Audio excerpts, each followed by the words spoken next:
अपने आप को प्रभु के चरणों में समर्पित कर दो, अपने कर्मों को प्रभु के चरणों में समर्पित कर दोगे, बच जाओगे, माया के प्रहार से बच जाओगे।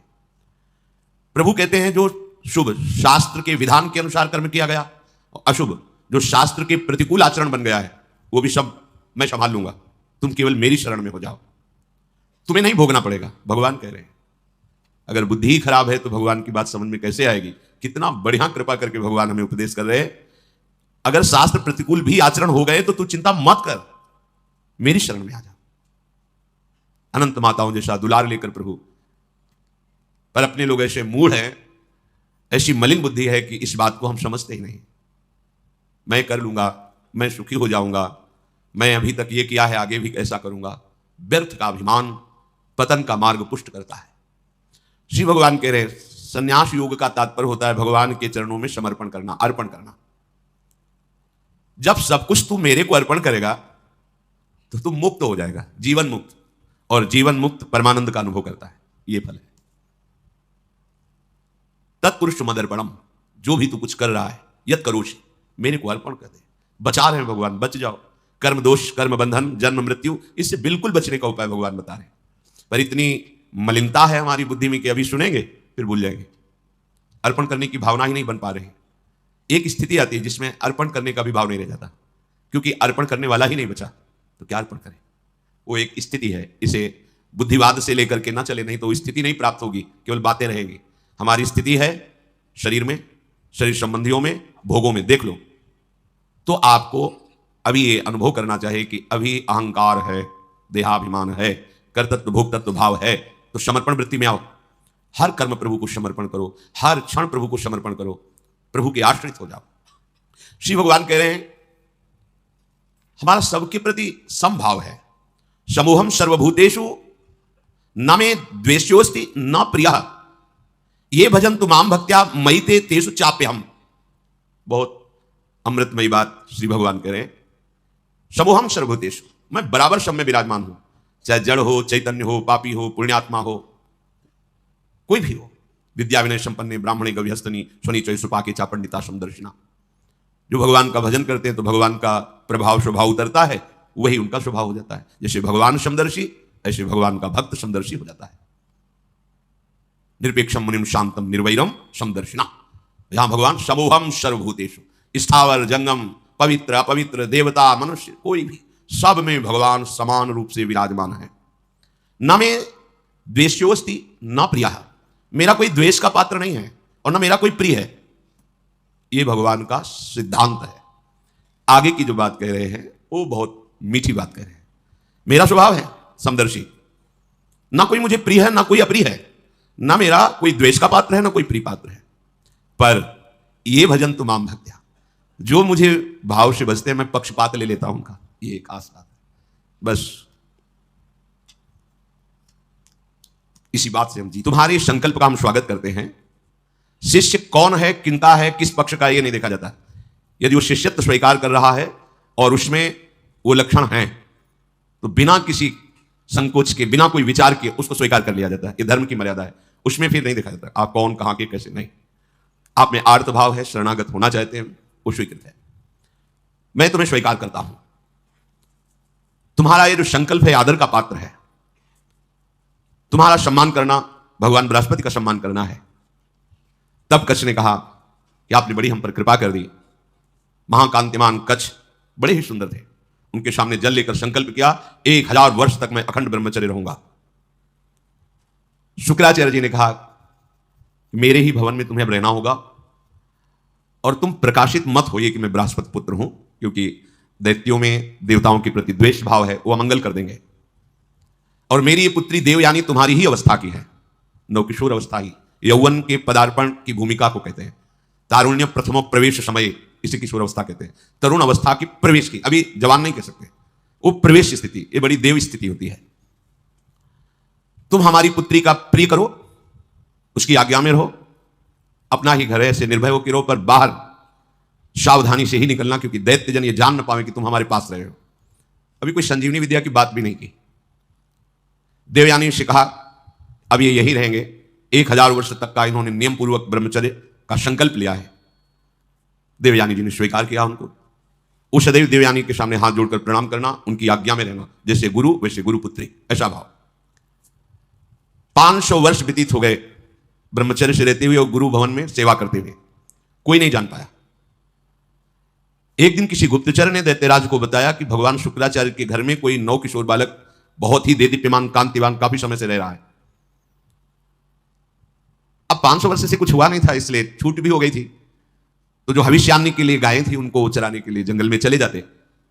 गुप्तचरों ने दैत्यों को बताया कि इस समय वो नवयुवक वन में गाय चराने गया हुआ है और एकांत प्रदेश है, और हमने पता लगाया वो युवक कोई और नहीं, बृहस्पति जी का पुत्र कच है। गुप्तचर भी बड़ी विद्या से युक्त होते हैं पूरा, और मुझे लग रहा है कि ये सब एक देवताओं का प्लान है जो संजीवनी विद्या सीखने के लिए भेजा है। अब आपका क्या आदेश है? तो का आदेश क्या, उसे मार कर फेंक दो, पर ऐसी सावधानी से मार करके उसे अलग अलग करो जिससे शुक्राचार्य जी जिला ना पावे। एकांत प्रदेश में वो गौएं चरा रहे थे, दैत्यों ने जाकर अस्त्र शस्त्र से उन्हें छोटे छोटे टुकड़े काट डाले कच के और कुत्तों को खवा दिया। देखो, एक संजीवनी विद्या के लिए कष्ट सहना, और ये तो अंतिम है, अब संसार चक्र में ही नहीं आना। इसके लिए अगर एक बार कोई हमारे ऊपर प्रहार करे या शरीर छूट जाए तो मेरा घाटा थोड़ी है, शरीर तो वैसे ही छूटना है। अगर मुझे शरीर छोड़ने पर सीरीज मिल जाती है तो सस्ता बड़ा सौदा है, बहुत सस्ता सौदा है। प्राण दिए यह प्रेम न पाइए, और मुझे मिल रहा है तो दौड़ के पहले नंबर में खड़े होना चाहिए। ये तो एक संजीवनी विद्या है, प्राप्त तो है।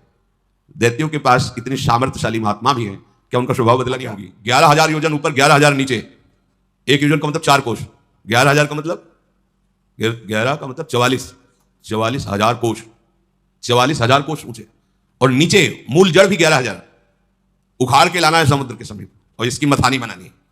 मंथन किसका हो रहा है? समुद्र का। अब बड़े बड़े बलवान देवता दैत्य मंदराचल को ललकारते हुए गरजते हुए उखाड़ तो लिया, पर फिर संभाल नहीं पाए तो सैकड़ों देवता और दैत्य चटनी बन गए, इतना बड़ा पहाड़। अब देवताओं ने भगवान का स्मरण किया कि प्रभु शुरुआत से मंगल शुरू हो गया, और डर गए सब कि अब ये तो घटना इतनी घट गई, इसी में हजारों देवता दैत्य पिस गए तो कैसे काम चलेगा। भगवान जिनकी पंखों से सामवेद उच्चारण होता है, उन गरुण जी के ऊपर विराजमान मंद मंद मुस्कुराते हुए आए, जो देवता दानव चकनाचूर हो चुके थे। किसी के कंधे टूट गए थे, किसी का हाथ टूट गया, किसी के कमर टूट गई, कोई मर गया। भगवान गरुड़ पर बैठे हुए ही अमृतमयी दृष्टि से देखा, सब स्वस्थ सब जीवित, कर तुम अकर तुम अन्यथा कर तुम। ऑपरेशन नहीं करना पड़ा हड्डियों का, औषधि नहीं लगानी पड़ी। समझो, भगवान बिना औषधि के भी, सारी औषधियों में सामर्थ्य उन्हीं की है। अगर कोई औषधि काम कर रही है तो भगवान की ही सामर्थ्य है, वो आपको, आपके मन को, आपके हृदय को परम शीतल कर देंगे। इसलिए सब औषधियों की औषधि हरिनाम है, विश्वास करो। अमृतमयी दृष्टि से सबको स्वस्थ और जीवित कर दिया। इसके बाद गरुड़ जी को आदेश किया, गरुड़ जी थोड़ा नीचे उतरे, ऐसे ही जैसे कोई कमल का फूल पकड़े, ऐसे भगवान ने मंदराचल को उठाया, गरुड़ जी के एक पंखे पे रख लिया और कहा चलो समुद्र के किनारे सब, और समुद्र के तट पर जाकर मंदराचल को विराजमान किया। भगवान के आज्ञानुसार वासुकी नाग को बुलाया गया और कहा तुम्हें हम वचन देते हैं कि अमृत में तुम्हारा हिस्सा होगा, पर आपको नेति का काम करना पड़ेगा। वासुकी नागों के राजा है, हजारों फड़धारी, विशाल का है। वो भी आनंदित हुए और समुद्र मंथन में मंदराचल की नेति, वो ऋषि बनने का काम किया। अब उत्साह सहित मंदराचल को समुद्र में पधराया गया, ऊपर से वासुकी नाग की नेति बनी। समुद्र मंथन आरंभ किया गया। भगवान ने देवताओं को इशारा किया, हमारे साथ आओ। वो वासुकी नाग के मुख को की तरफ असुर लोग हट गए, बोले हमको तुम इतना नीच समझते हो कि सांप की पूंछ पकड़ेंगे, नहीं होगा समुद्र मंथन। भगवान यही चाहते थे। भगवान ने कहा नहीं, आप अगर आपको ऐसा लगता है चलो सब पूंछ पे चलो, क्योंकि जब मंथन होगा तो भारी विषाग नहीं निकलेगी वासुकी नाग के मुख से। असुर स्वभाव के जो होते हैं ना, उनको यही, अगर उनका मंगल भी चाहो ना तो उनको अमंगल ही अच्छा लगता है। उन्होंने कहा कोई हम ऐसे वैसे नहीं है कि हम सांप की पूंछ पकड़े, तुम आगे रहो हम पीछे, नहीं समुद्र में। भगवान ने कहा आइए आइए आइए पकड़िए, और देवता उसका काम बन गया, चलो पूंछ की तरफ चलो। अब देवताओं ने पूंछ की तरफ और असुर मुख की तरफ, लक्ष्य है अमृत प्राप्ति, समुद्र मंथन प्रारंभ किया। लेकिन जेव ही घुमाया तो मंदराचल धसने लगा। फिर भगवान से कदम कदम पर भगवान की जरूरत है भगवत प्राप्ति के लिए। चाहे जितने बड़े तपस्वी, साधना, ज्ञानी, बैरागी कोई भी हो, बिना भगवान के, चाहे उन्हें गुरुदेव भगवान बोलो चाहे भगवान बोलो, बात उनके बिना कृपा प्रसाद के, ये तो अमृत है सृष्टि का, वो तो ज्ञानामृत है, प्रेमामृत है, उसकी प्राप्ति कैसे हो सकती है? सब कुछ ठीक, मंथन प्रारंभ, मंदराचल धसने लगा, अगाध समुद्र। भगवान का चिंतन किया, भगवान की प्रार्थना जी से कह रहे कि अब हमारे इनकी रक्षा करने आप आदेश कीजिए, आप सहमति दीजिए। उनके ऊपर कृपा करना ही है, और इस कृपा से मुझे पता है कि मुझे श्री हरि का प्रेम प्राप्त होगा, क्योंकि श्री हरि के ही द्वारा प्रेरित ये कार्य हो रहा है। चराचर जगत में जब श्री हरि प्रसन्न हो जाते हैं तो फिर उसको और कुछ प्रसन्न करना बाकी नहीं रहता किसी के लिए। मैं इस विश्व का भक्षण करूंगा। विश्व के दाता, जीवन दाता भगवान शंकर जब सती जी से ऐसा कहा तो सती देवी ने उस प्रस्ताव को पास किया। हाँ ठीक है भगवान, आप जगत अम्बा है ना, जगत मंगल के लिए, वो अपने प्रभु का वो सामर्थ्य भी जानती है। भगवान ने उस विष को आकर्षण किया खपर में, पूरा विष, और भगवान शिव उस हथेली के पात्र में रखकर विष को पान कर गए। बड़ा प्रभावशाली था, इसलिए हृदय में नहीं जाने दिया, बाहर नहीं रहने दिया। रूप में देवताओं में दैवी शक्ति के रूप में, असुरों में आसुरी शक्ति के, वही सब रूप में कर रहे हैं। हमारे जो भी भागवतिक साधना होती मेरे प्रभु मेरे हृदय में बैठकर करा रहे हैं।